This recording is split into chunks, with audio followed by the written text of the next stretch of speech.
Old Testament, Genesis 39 and 40. Joseph and Potiphar's wife. Now Joseph was taken down to Egypt, and Potiphar, an officer of the Pharaoh, the captain of the guard, an Egyptian, bought him from the Ishmaelites who brought him down there. The Lord was with Joseph, and he became a successful man, and he was in the house of his master the Egyptian. And his master saw that the Lord was with him, and that the Lord caused all he did to prosper in his hands. So Joseph found favor in his sight and attended him, and he made him the overseer of his house and put him in charge of all he had. From the time that he made him overseer in his house and over all that he had, the Lord has blessed the Egyptian house for Joseph's sake. The blessing of the Lord was upon all that he had, in the house and in the field. So he left all that he had in charge of Joseph, and having him he had no concern for anything but the food which he ate. Now Joseph was handsome and good looking, and after a time his master's wife cast her eyes upon Joseph and said, "Lie with me." But he refused and said to his master's wife, "Lo, having me, my master has no concern about anything in the house, and he has put me everything that he has in my hand. He is not greater in this house than I am, nor has he kept me back anything from me except yourself, because you are his wife. How then can I do such a great wickedness and sin against God?" And although she spoke to Joseph day after day, he would not listen to her, to lie with her, or be with her. But one day when he went into the house to do his work, and none of the men of the house were in the house, she caught him by his garment, saying, "Lie with me." But he left his garment in her hand and fled and got out of the house. And when she saw that he had left his garment in her hand and fled out of the house, she called to the men of the household and said to them, "See, he has brought among a Hebrew to insult us. He tried to lie with me, and I cried out in a loud voice. And when he heard that I lifted up my voice and cried, he left his garment with me, and fled and got out of the house." Then she laid up his garment by her until his master came home. And she told him the same story, saying, "The Hebrew servant, whom you have brought along with us, tried to lie with me to insult me. But as soon as I lifted up my voice and cried, he left his garment with me and fled out of the house." When his master heard the words which his wife had spoken to him, he said, "This is the way your servant treated me," and his anger kindled. And Joseph's master took him and put him into prison, the place where the king's prisoners were confined, and here he was in prison. But the Lord was with Joseph and showed him steadfast love, and gave him favor in the sight of the keeper of the prison. And the keeper of the prison committed to Joseph's care of all the prisoners who were in the prison, and whatever was done there, he was the doer of it. The keeper of the prison paid no heed to anything that was in Joseph's care, because the Lord was with him, and whatever he did, the Lord made it prosper. The dreams of two prisoners. Sometime after this, the butler of the king of Egypt and his baker offended their lord the king of Egypt, and the Pharaoh was angry with his two officers, the chief butler and the chief baker, and he put them in the custody in the house of the captain of the guard, in the prison where Joseph was confined. The captain of the guard charged Joseph with them, and he waited on them, and they continued for some time in the custody. And one night they both dreamed. The butler and the baker of the king of Egypt were confined in the prison, each his own dream, and each dream with its own meaning.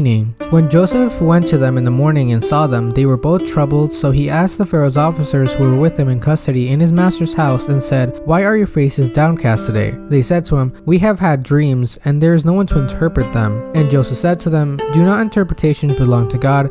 Tell them to me, I pray you." So the chief butler told his dream to Joseph and said to him, "In my dream there was a vine before me, and on the vine there were 3 branches. As soon as it budded, its blossoms shot forth, and a cluster ripened into grapes. The Pharaoh's cup was in my hand, and I took the grapes and pressed them into the Pharaoh's cup, and placed the cup in the Pharaoh's hand." Then Joseph said to him, "This is its interpretation. The 3 branches are 3 days. Within 3 days the Pharaoh will lift up your head and restore you to your office, and you shall place the Pharaoh's cup in his hand as formerly, when you were his butler. But remember me when it is well with you, and do me this kindness, I pray to you, to make a mention to me of the Pharaoh, so I may get out of this house. For I was indeed stolen out of the land of the Hebrews, and here I have done nothing wrong that they should have put me into this dungeon." When the chief baker saw that the interpretation was favorable, he said to Joseph, "I also had a dream. There were 3 cake baskets on my head, and in the uppermost basket there were all sorts of baked food for the Pharaoh, but the birds were eating it out of the basket on my head." And Joseph answered, "This is the interpretation. The 3 baskets are 3 days. Within 3 days the Pharaoh will lift up your head,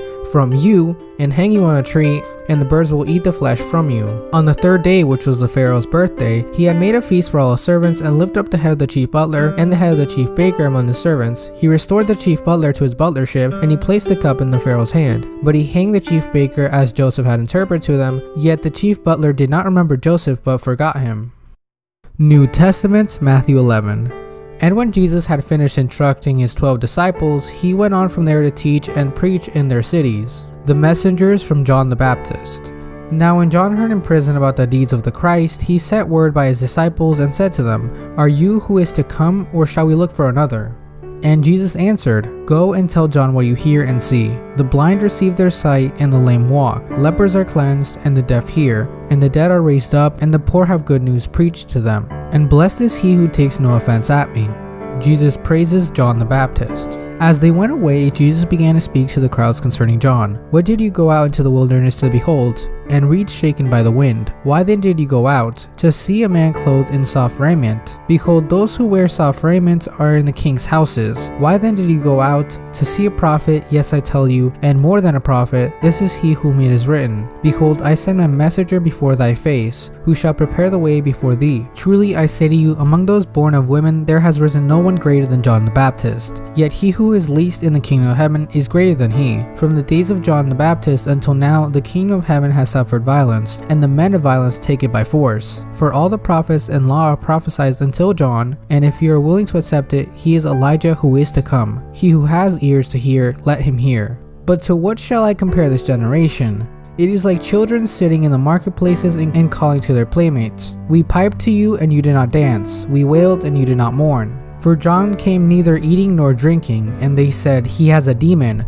And the Son of Man came eating and drinking, and they said, Behold, a glutton and a drunkard, a friend of tax collectors and sinners. Yet wisdom is justified by their deeds. Woes to unrepentant cities. Then he began to upbraid the cities where most of his mighty works had been done, because they did not repent. Woe to you, Chorazin! Woe to you, Bethsaida! For if the mighty works done in you had been done in Tyre and Sidon, they would have repented long ago in sackcloth and ashes. But I tell you, it will be more tolerable on the day of judgment for Tyre and Sidon than for you. And you, Capernaum, will you be exalted to heaven? You shall be brought down to Hades. For if mighty works done in you had been done in Sodom, it would have remained until this day. But I tell you that it shall be more tolerable on the day of judgment for the land of Sodom than for you. Jesus thanks his Father. At that time Jesus declared, I thank thee, Father, Lord of heaven and earth, that thou hast hidden these things from the wise and the understanding and revealed them to babes. Yes, Father, for such was thy gracious will. All things that have been delivered to me by my Father, and no one knows the Son except the Father, and no one knows the Father except the Son, and anyone to whom the Son chooses to reveal to him. Come to me, all who labor and are heavily laden, and I will give you rest. Take my yoke upon you, and learn from me, for I am gentle and lowly in heart, and you will find rest for your souls. For my yoke is easy, and my burden is light.